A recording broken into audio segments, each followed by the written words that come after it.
lot of controversy remains about immigration policy, even President Trump's discussion of a merit-based immigration system rather than what was previewed in his speech by the New York Times was going to be some pathway to citizenship, some de facto amnesty for persons here illegally who are otherwise nonviolent. Yeah, and it was a misdirection play because Trump and his administration took top anchors, including Brett Baer, who's going to be on our show tomorrow, and I can't wait to ask him about this question, and told them that he's going to embrace a more moderate tone on immigration and that he's willing to negotiate granting millions of illegal immigrants legal status. So everyone kind of celebrated, before his address before Congress, thinking... Who's everyone? Well, people who are here illegally, Dad. Okay. People that we know who are here illegally thought, oh, my gosh, Trump is changing his tone. But it turned out that was just a misdirection play. And Sarah Murray from CNN was at the luncheon, and she confronted them saying, hey, what is this? Why did you mislead us? And they didn't deny that it was a misdirection play. He talked about a path to legal status. Basically, they fed up things that they thought these anchors would like, that they thought would give them positive press coverage for the next few hours. A senior administration official admitted that it was a misdirection play. And you will note that when the president was actually out there speaking to the American public, he didn't talk about a path to legal status. He talked about reforming the legal immigration system so it's merit-based. That means fewer low-skilled workers, fewer people coming on family ties, more people coming on high-skilled visas. That is still closer to a Stephen Miller and Steve Bannon framework of the world than Gang of Eight, who pushed comprehensive immigration reform. Actually, it's not that much. That's not true, that last part, which is unsurprising, because you had during the primary, you'll recall, both Jeb Bush and one of the members of the Gang of Eight, Marco Rubio, who was the presidential candidate, say exactly that about moving away from solely family-based to more merit-based with respect to immigration policy. They both took that posture.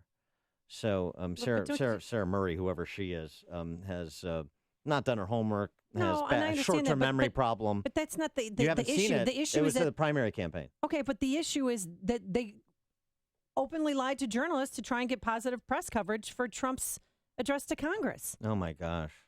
Oh, the horror. Well, no, Dan, that's not normal behavior. Oh, it's not normal behavior. Did President Obama ever do it? But you're talking about President people's Obama lives. You're talking about millions of people who thought, no, did President Obama not lie to the media. press? Did he lie to the media and just to snucker them into positive press coverage?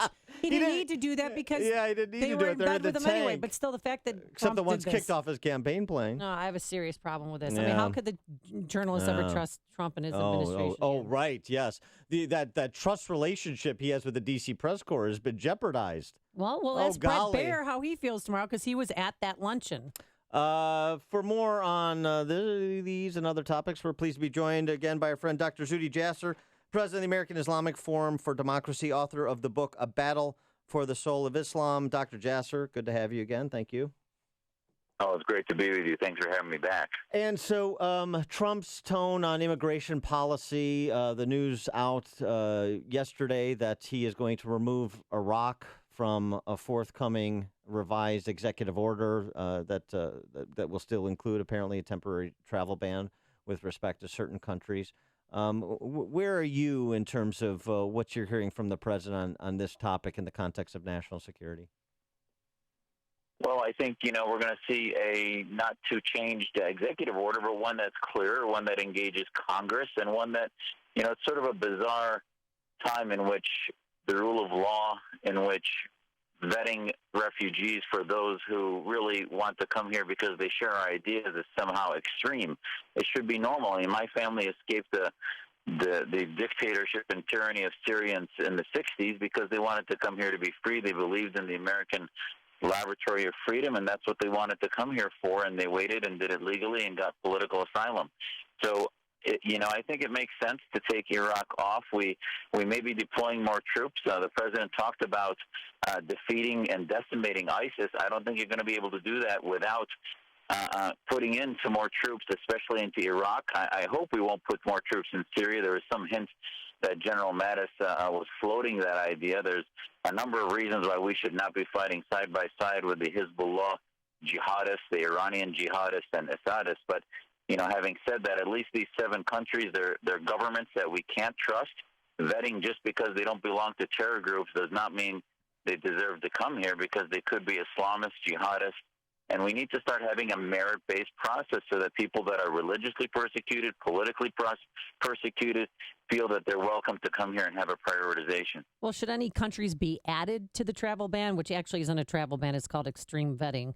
Are there any countries that were not on the list of 7 that should be added?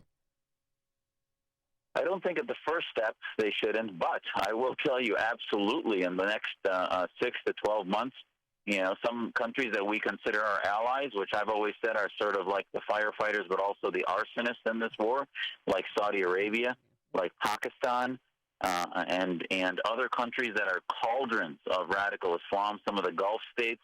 While they might be with us day to day in the short term, we could get rid of ISIS in 6 to 12 months, but in 3-4 years, you're going to get another radical Islamic group, be it Jabhat al-Nusra or one of these militant groups. And the source of those ideologies are Saudi Arabia's Wahhabism, Qatar's Islamism, the Muslim Brotherhood in Egypt, and sort of global Islamic movements that are political Islamists, and countries that have those ideologies fomenting deeply within millions of their countries. Those are folks, look at, why should we accept, for example, Chinese communists or Russian Putinists who are dictatorial in their mindset? Those folks also, I hope, extreme vetting would not allow them in. So I think we need to get back to what, in every war we fought, we welcomed those who shared our values, that wanted to be free, but we said, hold on, it's not a right to come here, especially if you don't believe in our type of system. When you saw President's speech on Tuesday night, and he addressed the widow of Navy SEAL Ryan Owens in the gallery, and Republicans stood and applauded, and there was this extended applause and this kind of this very poignant moment that the nation participated in. But not everybody in the nation, because Muslim congressman from Minnesota, Keith Ellison, recently off his defeat for DNC chairman, but I guess he's been deputized by Tom Perez. He didn't want to stand, didn't want to acknowledge. How did you take that moment where the nation saw Keith Ellison sitting with his resting angry face in the context of a president of the United States honoring the widow of a fallen soldier, as a veteran yourself? Well, Dan, I'm glad you asked me that. I want people to know, not only as an American, as a naval officer who took care, as a physician, I took care of SEALs and so many other of our heroes, and as a Muslim, I'm beyond offended. Our antagonists on the left, as on the right, we need to find those issues, especially our son and daughters fighting for our freedom and our liberty. Find those issues that rise above partisanship. And the day that every issue, even as deep as the wife of a hero who gave his life just a few months ago to protect us, should be something we all stand and applaud, we all cheer, and realize that this is why we're free. This is why our Constitution means something. That, yes, we might have our differences with who's in the White House and his agenda. Listen, I'm a conservative. I didn't agree with everything President Trump said. But we are rational, patriotic enough to know that we won't let the identity politics be used. And Ellison is all about identity politics. He's racialized being Muslim. And by the way, the left did that. They're making the horrendous claim that this was a political prop, when in fact they're the ones who paraded Muslims various Muslims into that chamber during the speech to say that they were, the party of Muslims, when in fact we are not a race. We're a diverse idea that shouldn't be used. They used it as a prop, when in fact this was something that should rally Americans. And most did. Even Van Jones was critical of what the left did in response to the acknowledgement of this hero. Well, how many Muslim American Republicans are there out there? I think there's more than people would believe. It's not as many as I'd like to say. I think that the numbers show that we're probably about 10 to 20% of American Muslims. But I'll remind you, Bush in 2000 received 60% of the Muslim vote.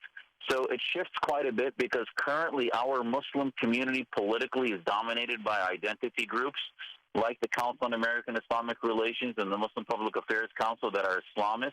The New York Times in the past 2 weeks has run 3 op-eds about how horrible it would be to declare the Muslim Brotherhood a terror group, and how they just ran an op-ed 3 days ago from a guy in prison who's the spokesperson for the Brotherhood. So the Brotherhood ideology has dominated our community from the Islamic group. So it has shifted Muslims into feeling the sense of siege. So therefore, they're not voting based on conservative values of family values, democracy, freedom, etc. They're voting based on sort of the fear that the Islamic groups are putting into our community. And I think you could see a shift back towards conservatism with better leadership in our Muslim community. And that better leadership comes in part in the form of Dr. Zuhdi Jasser, president of the American Islamic Forum for Democracy, veteran, and the author of the new book, A Battle for the Soul of Islam. Dr. Jasser, thanks as always for joining us. Appreciate it.